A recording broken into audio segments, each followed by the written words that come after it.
But in reality, man, why don't you tell us what your 9 to 5 job used to be and what made you get out of it? Why did you get out of it? So my 9 to 5 job was a gym teacher. So I went to Slippery Rock University in Pennsylvania for health and physical education. And it was funny because my junior to my senior year in college, I kind of realized I want to be an entrepreneur. I want to build my own business. I want to be my own boss. And that honestly caused a lot of sleepless nights. And I would call my mom and I'm like, Mom, I don't want to do this anymore. I want to be my own boss. I want to be a trainer. I want to help athletes.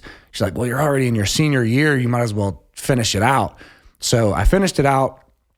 And then I was trying to build my business right out of college and progress was slower than I would have liked. So I was like, hey, while I'm trying to build this business, I should probably use my degree and go earn some money.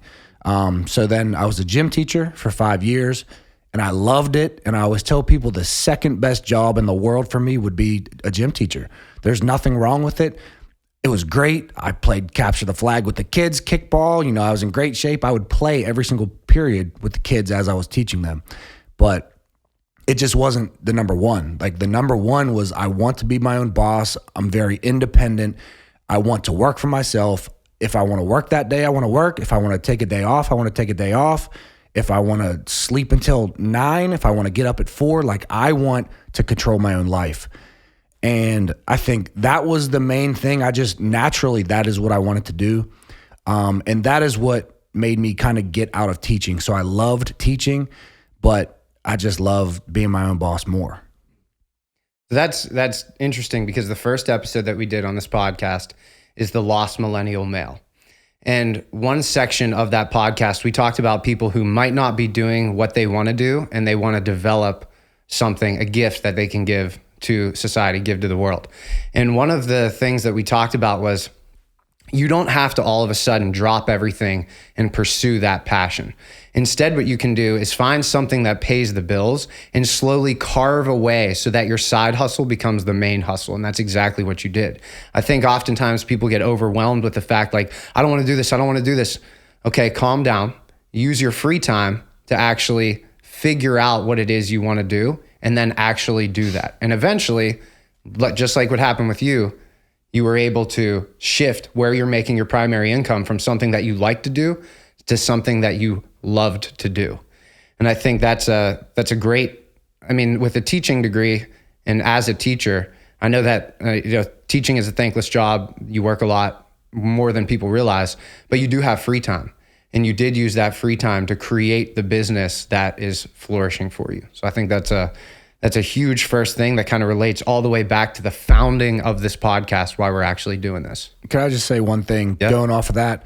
I think that, so there's 2 things you said there. Number one is you have to be working evenings and weekends. Mm-hmm. And even like my prep periods, I would set up, make sure I'm good for my next period. And then I was lucky enough to have a computer in my office and I'm on there, answering athletes or, even editing a video. Sometimes I would bring my laptop. So as long as all my stuff for teaching is locked in, I did a little extra work there and then weekends, evenings. But another thing is I liked teaching, but even if you don't like what you're doing now and you're trying to escape it and get to what you do love to do, you have to reframe it. You can't be 8 hours a day, 5 days a week, not loving what you do. So I reframed it.